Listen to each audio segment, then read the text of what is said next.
Hi dears, welcome back. അപ്പോൾ ഇന്നത്തെ recipe കണ്ണൂർക്കാരുടെ special ആയിട്ടുള്ള ഒരു ഐറ്റമാണ്.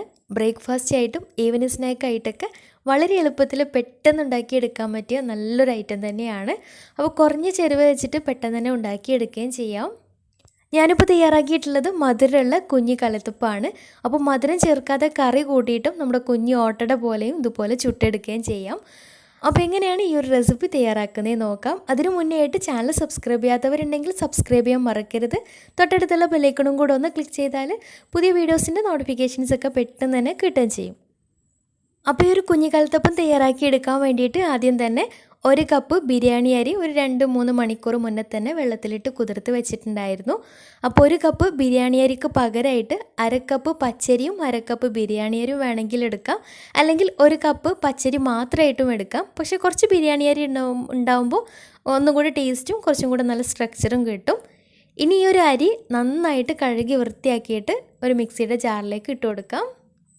എന്നിട്ട് ഇതിലേക്ക് നല്ലൊരു ഫ്ലേവറിന് വേണ്ടിയിട്ട് ഒരു 3 ഏലക്കായ ഇട്ട് കൊടുക്കാം. ഏലക്കായ്ക്ക് പകരം ഏലക്കാപ്പൊടി ഉണ്ടെങ്കിൽ ഏലക്കാപ്പൊടി ഒരു 1/4 ടീസ്പൂൺ ചേർത്ത് കൊടുത്താലും മതിയാവും. പിന്നെ ഇതിലേക്ക് വേണ്ടത് കുറച്ച് ചോറാണ്. അപ്പോൾ ഒരു കപ്പ് അരിയിലേക്ക് 2 ടേബിൾ സ്പൂൺ ചോറാണ് ഇതിലേക്ക് ചേർത്ത് കൊടുക്കുന്നത്. കൂടെ തന്നെ അരക്കപ്പ് പഞ്ചസാരയും, പഞ്ചസാര അത്യാവശ്യം നല്ല മധുരം വേണമെന്നുണ്ടെങ്കിൽ ഒരു 3/4 കപ്പൊക്കെ പഞ്ചസാര ചേർത്ത് കൊടുക്കാം. പിന്നെ ഒരു 1/4 കപ്പ് വെള്ളം കൂടെ ഒഴിച്ചിട്ട് നന്നായിട്ട് അരച്ചെടുക്കാം. നല്ല പേസ്റ്റ് രൂപത്തിൽ നന്നായിട്ട് തന്നെ അരച്ചെടുക്കാം.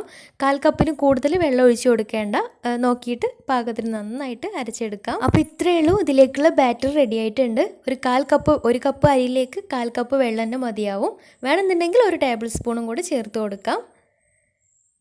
പിന്നെ ഇതിലേക്ക് പാകത്തിന് ഒരു നുള്ളു ഉപ്പും കൂടെ ചേർത്ത് നന്നായിട്ട് മിക്സാക്കി എടുത്തതിന് ശേഷം അടച്ച് വെച്ച് ചുരുങ്ങിയത് ഒരു മണിക്കൂറെങ്കിലും ഒന്ന് റെസ്റ്റ് ചെയ്യാൻ വേണ്ടിയിട്ട് വെക്കാം. ടൈം ഇല്ലയെന്നുണ്ടെങ്കിൽ അരമണിക്കൂറൊക്കെ മതിയാവും. അപ്പോൾ 1 മണിക്കൂർ റെസ്റ്റ് ചെയ്യാൻ വേണ്ടിയിട്ട് വെച്ചിട്ടുണ്ടായിരുന്ന മാവാണ്. അപ്പോൾ ഏകദേശം കറക്റ്റ് സെറ്റ് ആയിട്ടുണ്ട്. ഇനി ഇത് ചുട്ടെടുക്കാം. അപ്പോൾ അതിന് വേണ്ടിയിട്ട് ഇതുപോലെ അടി കട്ടിയുള്ള ഒരു ചീനച്ചട്ടി സ്റ്റൗവിൽ വെച്ചിട്ടുണ്ട്. എന്നിട്ട് അതിലേക്കൊരു 3 ടേബിൾ സ്പൂൺ വെളിച്ചെണ്ണ ഒഴിച്ചു കൊടുക്കാം. അപ്പോൾ ഓയിലൊക്കെ ചേർക്കുന്നതിനേക്കാളും വെളിച്ചെണ്ണയാണ് ഈ ഒരു സ്നാക്കിലേക്ക്, ഈ ഒരു നമ്മുടെ കുഞ്ഞി കലത്തപ്പത്തിലേക്ക് ഏറ്റവും ടേസ്റ്റ്. അപ്പോൾ വെളിച്ചെണ്ണ ഉണ്ടെങ്കിൽ വെളിച്ചെണ്ണ വെച്ചിട്ട് തന്നെ ചെയ്തെടുക്കാം. അപ്പോൾ എണ്ണ നന്നായിട്ട് ചൂടായിട്ടുണ്ട്. ഇനി ഹൈ ഫ്ലെയിമിൽ ഇട്ടിട്ട് വേണം ഇതിലേക്ക് മാവ് ഒഴിച്ചു കൊടുക്കാൻ വേണ്ടിയിട്ട്. അപ്പോൾ എണ്ണയുടെ സെൻറ്ററിലേക്കായിട്ട് ഒരു തവി മാവ് ഒഴിച്ചു കൊടുക്കാം. അപ്പോൾ സൈഡ് ഭാഗം ഇതുപോലെ സെറ്റായിട്ട് വരുന്ന സമയത്ത് ഒരു മീഡിയം ഫ്ലെയിമിൽ ഇട്ടിട്ട് വേവിച്ചെടുക്കാം. പിന്നെ അടച്ചു വെക്കേണ്ട ആവശ്യമൊന്നുമില്ല, തുറന്ന് വെച്ചിട്ട് തന്നെ ചുട്ടെടുക്കാം. അപ്പോൾ മുകൾ ഭാഗത്തൊക്കെ കളറൊക്കെ മാറി നല്ല സെറ്റായിട്ട് വെന്ത് വന്നാൽ ചട്ടിയിൽ നിന്ന് മാറ്റാം. അപ്പോൾ ഇതുപോലെ സൈഡിലേക്കൊന്ന് ആക്കി വെച്ചിട്ട് ചെയ്തെടുക്കുകയാണെങ്കിൽ എണ്ണക്ക് അതിൽ പിടിച്ചിട്ടുണ്ടെങ്കിൽ അതൊന്ന് ഒഴിവായി കിട്ടുകയും ചെയ്യും. അപ്പോൾ പെട്ടെന്ന് ഉണ്ടാക്കിയെടുക്കാൻ നല്ല എളുപ്പമാണ്, പെട്ടെന്ന് റെഡി ആയിട്ടും കിട്ടുന്നുണ്ട്. അപ്പോൾ ഇതുപോലെ ബാക്കിയുള്ളതും ചുട്ടെടുക്കാം. പിന്നെ വേവിച്ചെടുക്കുന്ന സമയത്ത് സൈഡിൽ കുറച്ച് എണ്ണ ഉണ്ടെങ്കിൽ ഇതുപോലെ മുകളിലേക്കൊന്ന് ആക്കി കൊടുക്കുകയാണെങ്കിൽ ഒന്നും കൂടെ ബെറ്ററായിട്ട് നന്നായിട്ട് പൊങ്ങി കിട്ടുകയും ചെയ്യും.